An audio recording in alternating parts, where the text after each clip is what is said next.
Good morning everybody. I'm doctor అయోధ్యాకే psychiatrist Vijayawada. నమస్తే doctor గారు. ఈ పిచ్చి, ఉన్మాదం, స్కిజోఫ్రీనియా ఇలాంటి రకరకాల పదాలు విన్నాము. అసలు అలాంటి వ్యాధిగ్రస్తులకు అంటే చాలామంది అంటుంటారు, మనస్సు చెదిరితే ఏం చేయలేం, అద్దం పగిలితే అతికించలేం. నో, ఈ రోజున అద్దం పగిలితే అరాల్ రేట్తో అతికించగలుగుతున్నాం, మనసు చెదిరితే మానసిక వైద్యంతో బాగు చేయగలుగుతున్నాం.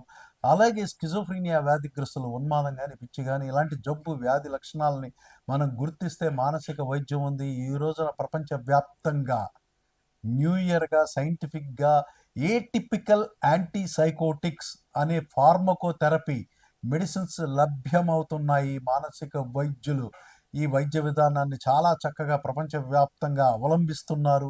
అలాగే ఉన్మాదమో లేకపోతే ఈ జబ్బు తీవ్రంగా ఉన్నప్పుడు కొన్నాళ్ళు హాస్పిటల్లో ఉంచాల్సిన అవసరం ఉంటుంది. ఈ జబ్బుకు అనుగుణంగా ఆత్మహత్య తలంపులు అవి ఎక్కువగా ఉన్నప్పుడు, అలాగే ఈ జబ్బు కెటటోనియా అనే స్టేజ్లో ఉన్నప్పుడు, ఇంకా కొన్ని రకాల స్టేజెస్లో వాళ్ళకి అవసరమైతే ఎలక్ట్రోషాక్ థెరపీ ట్రీట్మెంట్ కూడా ఇవ్వటం జరుగుతూ ఉంది.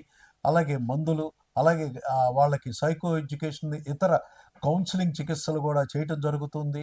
అలాగే డిశ్చార్జ్ చేశాక కూడా ఫాలో అప్గా OPD treatment, out patient therapy విభాగంలో అవుట్ పేషెంట్గా పీరియాడికల్గా 2 నెలలకి 3 నెలలకి వాళ్ళని చెక్ చేసి మందుల్ని వాడుతూ దీర్ఘకాలికమైన చికిత్స, ప్రొఫిలాక్టిక్ మెయింటెనెన్స్ మేనేజ్మెంట్ థెరపీ కూడా వీళ్ళకి చేసి వీళ్ళని మంచి మానసిక స్థితిలో, మామూలు స్థితిలో ఉంచగలుగుతూ ఉన్నారు.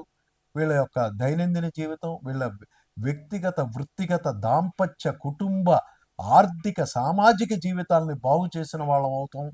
వీళ్ళని మరి వెంటనే మానసిక వైద్యుల్ని సంప్రదించాల్సిన అవసరం ఈ జబ్బు వ్యాధిగ్రస్తులకు ఉంది. కాబట్టి మీ మానసిక వైద్యుడు డాక్టర్ అయోధ్య కే సైకాట్రిస్ట్ విజయవాడ.